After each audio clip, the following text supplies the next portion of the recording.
Assalamualaikum warahmatullahi wabarakatuh.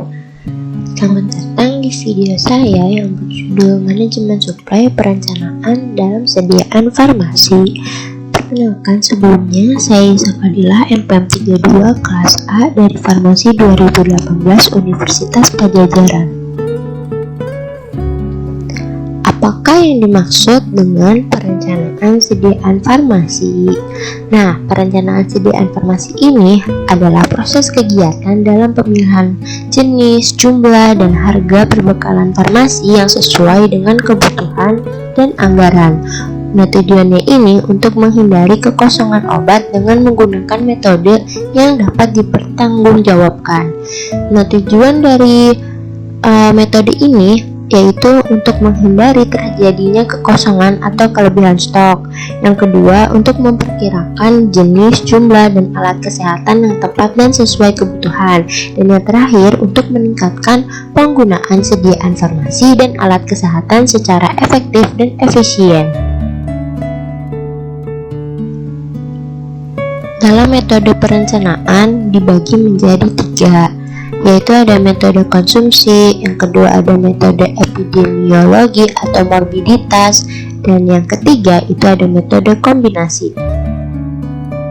Yang pertama ada metode konsumsi.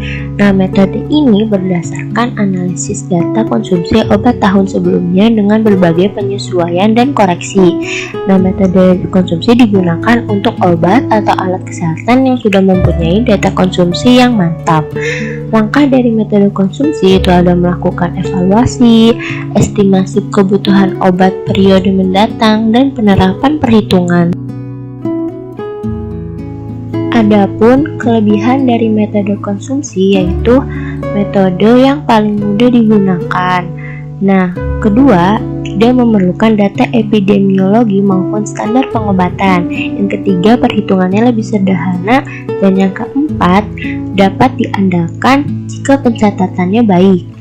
Sedangkan kekurangan dari metode konsumsi yaitu tidak dapat dijadikan dasar pengkajian penggunaan obat dan tidak dapat diandalkan apabila terjadi perubahan pola penyakit. Perhitungan rumus metode konsumsi yaitu CT sama dengan CT itu kebutuhan per periode waktu, CA dikali T, di mana CA adalah kebutuhan rata-rata waktu dalam bulan, T-nya itu lama kebutuhan, bisa dalam bentuk bulan atau tahun, kemudian ditambah SS safety stock-nya. Nah, rumus safety stock ini dapat dicari dengan menggunakan lead time per jumlah hari dalam bulan dikali dengan C. Nah, lalu kemudian dikurangi oleh sisa stok. Contoh soalnya yaitu sebuah rumah sakit di Jawa Barat membeli infus Ringer Lactat sebanyak 3.000 infus dengan pembelian setiap 2 bulan sekali. Nah, kemudian rumah sakit tersebut membeli infus dari Surabaya dengan waktu tunggu sekitar 2 minggu atau 14 hari. Sedangkan sisa stok di rumah sakit itu ada 2.000 infus. Harga infus per satuannya itu 14.000. Kemudian hitunglah berapa infus Ringer Lactat yang harus dibeli dan berapakah anggaran yang harus dikeluarkan untuk membeli sediaan infus. Seperti yang sudah dijelaskan sebelumnya, perhitungannya menggunakan rumus yang di awal tadi.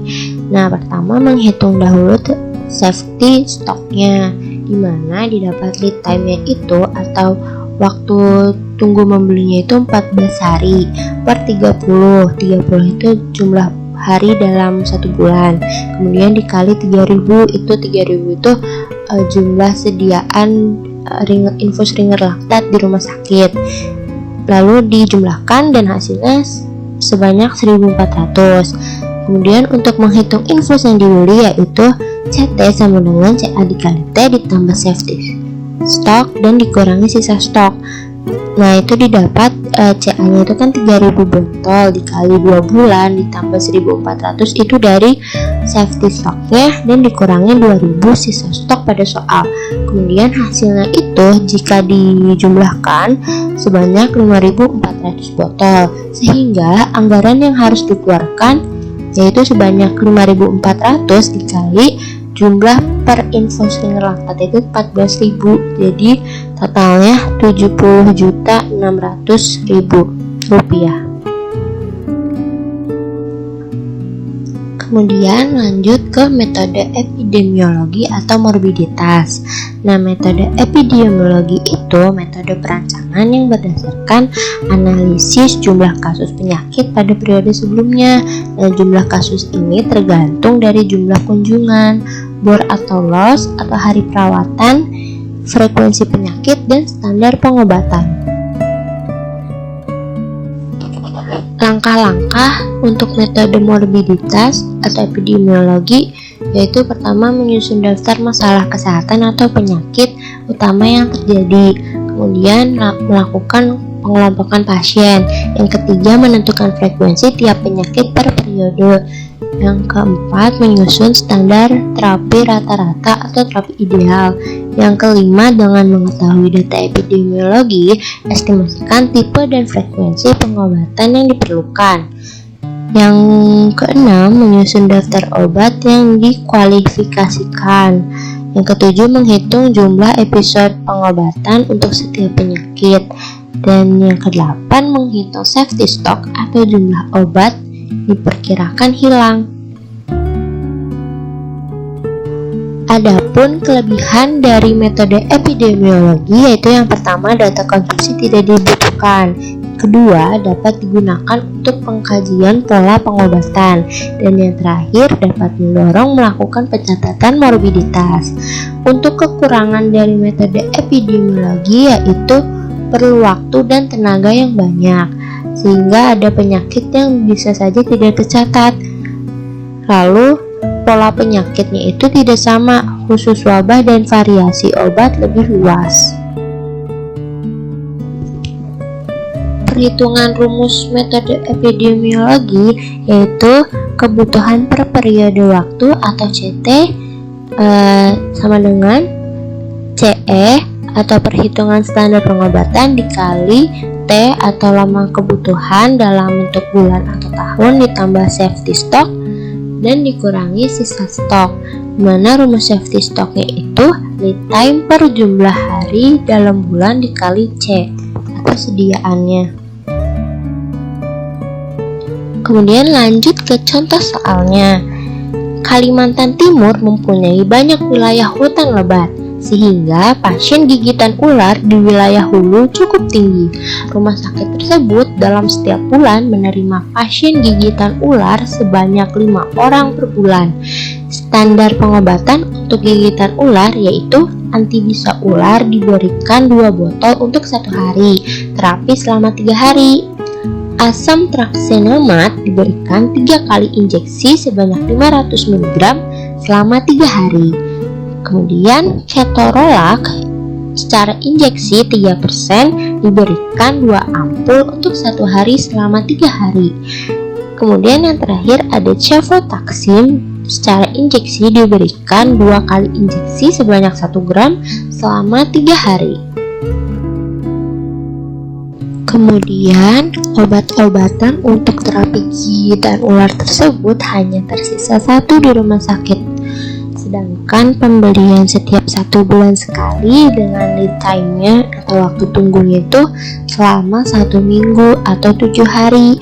Harga untuk 1 kali pembelian standar pengobatan gigitan ular adalah Rp600.000. Maka hitunglah berapa obat dalam standar terapi yang harus dibeli dan anggaran yang harus dikeluarkan untuk memiliki persediaan tersebut. Cara pengerjaannya yaitu pertama, dihitung dulu antibisa ularnya. Itu kan sebanyak 2 botol dikali 3 hari, itu akan menghasilkan 6 botol. Kemudian ada 5 pasien, jadi 30 yang dibutuhkan. Kemudian ada asam tranexaminate 3 ampul dikali 3 hari, itu jadikan 9 ampul. Kemudian ada 5 pasien, jadi sebanyak 30. Ketorolac injeksi 3% juga sama, ada 2 ampul dikali 3 hari, jadikan 6 ampul. Kemudian dikali oleh jumlah pasien yaitu 5, jadinya 30. Sehingga rata-rata standar pengobatan dari CE ini atau CE itu 30, karena 30 tambah 30 itu kan 90 dibagi 3 jadi 30. Kemudian untuk menghitung safety stoknya yaitu dengan cara lead time atau selama 7 hari itu dibagi jumlah hari dalam bulan yaitu 30 dikali 3 atau si CE nya sama dengan 6,99 atau kita bulatkan saja menjadi 7. Sehingga terapi pengobatan yang harus dibeli adalah CT sama dengan CE dikali T ditambah safety stock dikurangi sisa stok, yaitu CE nya itu didapat 30, sedangkan periode waktu itu 1 bulan ditambah safety stoknya sebanyak 7 dan dikurangi sisa stoknya yaitu 1, sehingga dijumlahkan hasilnya 36. Sehingga anggaran yang harus dikeluarkan yaitu 36 dikali jumlah satuannya itu 600.000. Jadi jumlah anggarannya yang harus dikeluarkan yaitu Rp21.600.000. Selanjutnya ada metode kombinasi. Nah, metode kombinasi ini merupakan gabungan dari metode konsumsi dan metode morbiditas. Nah, metode ini tuh berupa perhitungan kebutuhan obat atau alat kesehatan yang telah mempunyai data konsumsi yang jelas. Namun, kasus penyakit cenderung berubah, bisa naik atau turun. Perhitungan rumus metode kombinasi itu dengan C kombinasi sama dengan CA atau kebutuhan rata-rata per waktu ditambah CE itu perhitungan standar pengobatan dikali T atau lama kebutuhannya ditambah safety stock dan dikurangi sisa stok. Dilanjutkan ke contoh soalnya, yaitu di Rumah Sakit Gunung Jati setiap tahun pasti ada pasien yang menderita DBD. Diprediksi ada sebanyak 100 pasien per bulannya. Penanganan pasien DBD tersebut dengan diberikan infus Ringer Lactat sebanyak 500 cc 20 tetes per 5 menit selama 5 hari. Konsumsi Ringer Lactat setiap bulan adalah sebanyak 5.000 infus dengan lead time-nya atau waktu tunggu itu setengah bulan. Sehingga berapakah Ringer Lactat yang harus disediakan rumah sakit agar tidak terjadi kekosongan? Sisa stoknya itu diketahui sebanyak 5.000 botol. Langsung ke jawabannya, yaitu Ringer Lactat sebanyak 20 tetes per menit dihitung 1 mili per menitnya itu 60 menit, sehingga 60 mili per jam dikali 24 jam sama dengan 1440 mili per hari dibagi 500 mili didapatkan 2,88 botol atau jika dibulatkan sebanyak 3 botol per harinya. Konsumsi Ringer Lactat setiap bulan adalah sebanyak 5.000 infus, itu sebagai CA. Ringer Lactat yang dibutuhkan yaitu 3 botol per hari dikali 5 hari dan dikali banyaknya pasien yaitu 100, sehingga didapatkan 1.500 botol Ringer Lactat. Kemudian dihitung safety stoknya 15 per 30 dikali 5.000 ditambah 1.500 sehingga didapatkan 3.250 botol. Untuk C kombinasinya sehingga didapatkan CA ditambah CE dikali T ditambah safety stock, sehingga sisa stoknya itu kan 5.000 ditambah 1.500 dikali 1 bulan ditambah 3.250. Sisa stoknya itu sebanyak 5.000. Jadi yang didapatkan C kombinasi yaitu 4.750 botol. Jadi metode perencanaan ini dibagi 3, yaitu ada metode konsumsi, metode epidemiologi atau morbiditas, dan yang ketiga itu ada metode kombinasi yang dimana gabungan dari metode konsumsi dan metode epidemiologi. Setiap metode mempunyai kelebihan dan kekurangannya masing-masing sehingga dapat digunakan sesuai dengan tempatnya. Terima kasih sudah menonton video saya. Sekian. Apabila ada kekurangan, mohon maaf. Assalamualaikum warahmatullahi wabarakatuh.